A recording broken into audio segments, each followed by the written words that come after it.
ప్రస్తుతం మనతో పాటు ఉన్నారు డాక్టర్ చేతన్ గారు. అయితే మోకాళ్ళ నొప్పుల గురించి మనం ఎప్పుడు డాక్టర్ గారిని అడుగుతూనే ఉంటాము. సో ఈ రోజు డాక్టర్ గారు ఇంకొక కొత్త చిట్కాతోటి మనకందరికీ ఎలా తగ్గించుకోవాలి, ఏ విధమైన ట్రీట్మెంట్ ఉంటుందో చెప్పబోతున్నారు. నమస్తే సార్. నమస్తే మేడం. ఎలా ఉన్నారు సార్? Fine madam. సార్ మరైతే మా మోకాళ్ళ నొప్పులు ఉన్న సమస్య పేషెంట్స్ అయితే మాత్రం అస్సలు బాగాలేదనే చెప్తున్నారు. ఎంతకి కానీ ఎన్ని చేసినా, ఎన్ని వీడియోస్ చెప్పినా, ఎంత మెడిసిన్ ఉందని చెప్పినా కానీ ఇంకా మోకాళ్ళ నొప్పుల గురించి వాళ్ళు బాధపడుతున్నారు. వాళ్ళ కోసం ఈరోజు మీరు ఒక మంచి చిట్కాని వాళ్ళకి ఇవ్వబోతారా? పేషెంట్కి పేషెన్స్ ఉండాలి అంటా నేను. ఎందుకంటే ఇప్పుడు ఇవాళ వచ్చి మందు తీసుకొని పోయినరు అనుకోండి, రేపు అరే తగ్గుతలేదు ఏం మంది ఇట్లా ఆలోచన రావద్దు. ఎందుకంటే ఇయర్స్ నుంచి డెవలప్ అవుతాయి మోకాళ్ళ నొప్పులు. ఒక పేషెంట్ ఉండే మన దగ్గర, ఆ పేషెంట్ పరిస్థితి ఎట్లా ఉండే అంటే వెయిట్ ఏమో 90 పైన ఉండే. 90 పైన వెయిట్ ఉండి ఆ పేషెంట్కి మోకాల్లో గుజ్జు అరిగిపోయింది.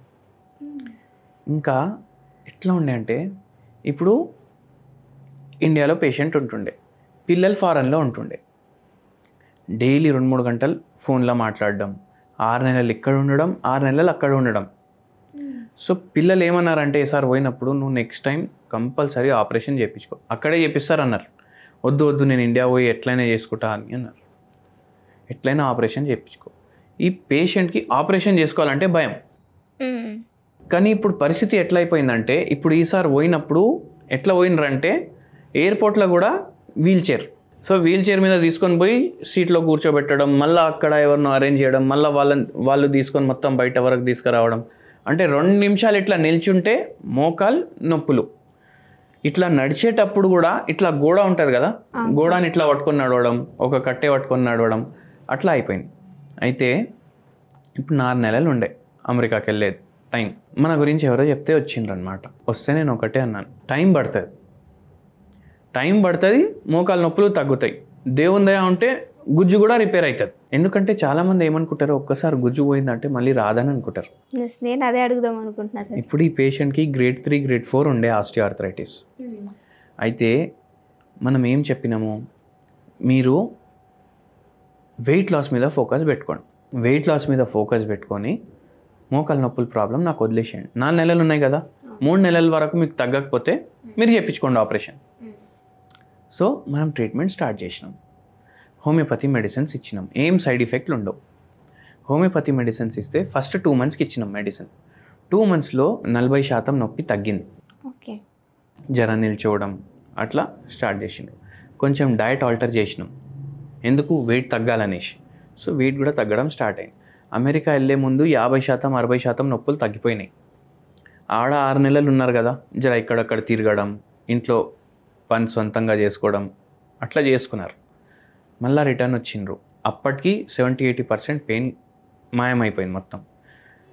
అయితే ఇప్పుడు 1 year 1.5 year అవుతుంది, ఇంకా ట్రీట్మెంట్ నడుస్తుంది. ఇప్పుడు పెయిన్స్ అంత లేవు, వెయిట్ కూడా తగ్గినరు, పెయిన్స్ చాలా బేరబుల్ పెయిన్స్ ఉన్నాయి, గుజ్జు కూడా మెల్లమెల్లగా డెవలప్ అవుతుంది అనమాట. సో పేషెన్స్ ఉండాలని ఎందుకంటా నేను, ఇప్పుడు 2 years నుంచి వాడుతున్నారు, ఆల్మోస్ట్ రికవర్ అయినరు, ఇంకా కొంచెం ఉంది, అది కూడా రికవర్ అవుతారు. అయితే ఎంత డ్యామేజ్ అయింది దాన్ని బట్టి కొద్దిగా టైం పడుతుంది పేషెంట్కి రికవర్ అవ్వడానికి. అండ్ మెయిన్ థింగ్ ఏంటంటే ఈ రోగం అనేది మనకు 3 నెలలు 4 నెలల్లో పూర్తిగా మొత్తం రిపేర్ కాదు. మనం వితౌట్ సర్జరీ ఇంత చేస్తున్నాం. అండ్ ఏంటంటే ఇప్పుడు మనం ఏం అర్థం చేసుకోవాలి, ఇప్పుడు పేషెంట్లకు మీరు 1 year వాడాలి ట్రీట్మెంట్ అని చెప్తాం ఒక్కొక్కసారి. అయితే ఏమంటారు 1 year వాడాలి నా ట్రీట్మెంట్ అనేసి. కానీ వాళ్ళేం ఆలోచించారంటే 20 ఏళ్ళు 30 ఏళ్ళ నుంచి ప్రాబ్లం డెవలప్ అవుతుంది నాకు. ఇప్పుడు 20 ఏళ్ళ 30 ఏళ్ళ నుంచి ఎట్లా డెవలప్ అవుతుంది, ఇప్పుడు మనం యంగ్ ఉన్నప్పుడు ఏం చేస్తాం, పబ్లిక్ ట్రాన్స్పోర్ట్లో ట్రావెల్ చేస్తాం. కానీ చాలామంది ఏం చేస్తారు, పబ్లిక్ ట్రాన్స్పోర్ట్ అవాయిడ్ చేస్తారు, ఫిజికల్ యాక్టివిటీ ఉండదు, అడ్డం దొడ్డం అన్నీ తింటారు, దాంతో మొత్తం వెయిట్ గెయిన్ అవుతుంది. వెయిట్ మొత్తం ఏడ పడుతుంది, బరువు మోకాల మీద పడుతుంది. ఇప్పుడు ట్రాఫిక్ పోలీస్మెన్ ఉంటారు, టీచర్లు ఉంటారు, వీళ్ళ పని ఏంది, మొత్తం రోజు నిల్చొని పని చేయడం, స్టాండింగ్లోనే ఉంటుంది. ఇప్పుడు ఆక్యుపేషనల్ డిజీజ్ అంటారు, టీచర్లకు ఎక్కువ ఉంటుంది మోకాలది ప్రాబ్లం. మళ్ళీ ట్రాఫిక్ పోలీస్లో పనిచేస్తారు కదా, వాళ్ళకు ఉంటుంది. అండ్ ఎవరైతే నిల్చొని పని చేస్తారు, ఇప్పుడు కన్స్ట్రక్షన్లో ఇంజనీర్స్ వీళ్ళు ఫుల్ డే నిల్చొని ఉంటారు కదా, వాళ్లకు మోకాలు నొప్పులు వస్తాయి. ఎందుకు వస్తాయి, వీళ్ళు ఫుల్ డే నిల్చొని ఉంటారని వస్తాయి ఓకే, కానీ వీళ్ళ వెయిట్ కూడా ఎక్కువ ఉంటుంది కదా కొందరిది, వాళ్ళకు వచ్చే ఛాన్సులు ఎక్కువ ఉంటాయి అన్నమాట. బరువు మొత్తం అక్కడే పడుతుంది. సో ఇది మీరు మైండ్లో పెట్టుకోండి. అండ్ వెరీ ఇంపార్టెంట్లీ ఏంటంటే ఈ పేషెంట్కి కూడా ఒక హోమ్ రెమెడీ చెప్పినాము, నేను అందరితో కూడా షేర్ చేసుకుంటాను. Sure sir. గ్రీన్ కాఫీ ఉంటుంది. గ్రీన్ కాఫీ కూడా ఉంటుంది. గ్రీన్ టీ కాదు, గ్రీన్ టీ ఉంటుంది, గ్రీన్ కాఫీ కూడా ఉంటుంది. ఓకే.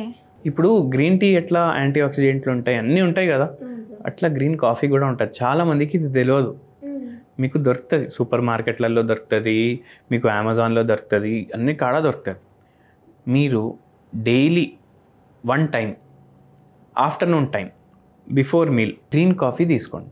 మీరు మార్నింగ్ కూడా తీసుకోవచ్చు, చాయ్ తాగకండి, గ్రీన్ కాఫీ తీసుకోండి. నేను కూడా తీసుకున్నా ఇవాళ గ్రీన్ కాఫీ.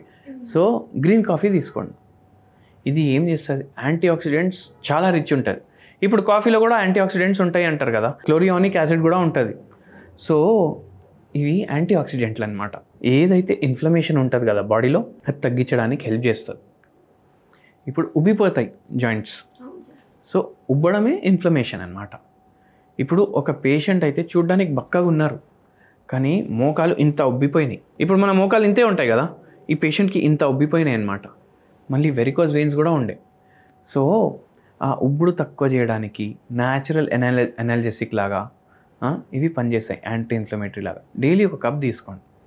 అండ్ మీరు రెగ్యులర్లీ మీ వెయిట్ తగ్గింది, మీకు పెయిన్ తగ్గిందంటే ఇమీడియట్లీ వాకింగ్ స్టార్ట్ చేయండి. డైలీ జరసేపు. ఎందుకు చేయాలి వాకింగ్? ఎందుకంటే మనకు మొబిలిటీ కూడా రావాలి జాయింట్లో, మళ్ళీ స్ట్రాంగ్ అవుతుంది కదా, కార్టిలేజ్ కూడా డెవలప్ అవుతుంది. సో అట్లా చేస్తూ ఈ హోమ్ రెమెడీ పాటిస్తే మనకు మంచి రిజల్ట్స్ ఉంటాయి. అయితే సార్ వీళ్ళు ఏ విధమైన ఆహారం తీసుకుంటే మంచిదంటారు? ఏం ఆహారం తీసుకోవాలంటే, ఆకలి అవుతుంది కదా, ఇప్పుడు మీకు ఆకలి అయింది, మీరు లంచ్ బాక్స్ తెచ్చుకోలేదు, ఇప్పుడు 2 o'clock అవుతుంది, లంచ్ టైం ఉంది, మీరు లంచ్ బాక్స్ తెచ్చుకోలేదు, ఏదో మంచిగా తినాలనిపిస్తుంది. మీకు ఏం తినాలనిపిస్తుంది? బిర్యానీ సార్. బిర్యానీ తినాలనిపిస్తుంది కదా, అటువంటివి తినొద్దు. మనకు ఆకలి అయితే ఏం ఎక్కువ తినాలనిపిస్తుంది కదా, అది తినొద్దు. ఓకే. అది తినకపోతే మన హెల్త్కి మంచి ఫుడ్డే మనం తింటాం. అంటే ఏంది అర్థం? బిర్యానీ ఎందుకు తినాలనిపించింది? ఎవరైనా బిర్యానీ అని చెప్తారు, మళ్ళీ బిర్యానీ తర్వాత స్వీట్ కూడా తింటారు. ఎందుకు తినాలనిపిస్తుంది? దాంట్లో ఫుల్ ఫ్యాట్ ఉంటుంది, దాంట్లో ఫుల్ ఫ్లేవర్లు ఉంటాయి, దాంట్లో మసాలాలు ఉంటాయి. అయితే ఏమవుతుంది, బిర్యానీ తింటే మీకు టేస్ట్ నాలుక పైన ఉండిపోతుంది జరసేపు. అవును.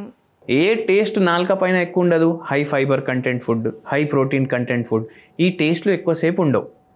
పప్పులో ప్రోటీన్ ఉంటుంది, సాలెడ్స్లో ఫైబర్ ఉంటుంది, ఫ్రూట్స్లో ఫైబర్ ఉంటుంది. సో ఇవి ఎక్కువ ప్రిఫర్ చేయండి. Okay sir. ఓకే. సో చాలా చక్కటి ఇన్ఫర్మేషన్ ఇచ్చారు సార్. అంటే ఏంటంటే బిర్యానీ కావచ్చు, బయట దొరికే ఫుడ్స్ ఆకలేస్తుందని ఎక్కువ తినేస్తూ ఉంటాము. సో తద్వారా ఎలాంటి ప్రాబ్లమ్స్ వస్తాయని చెప్పినందుకు thank you so much sir. Thank you madam.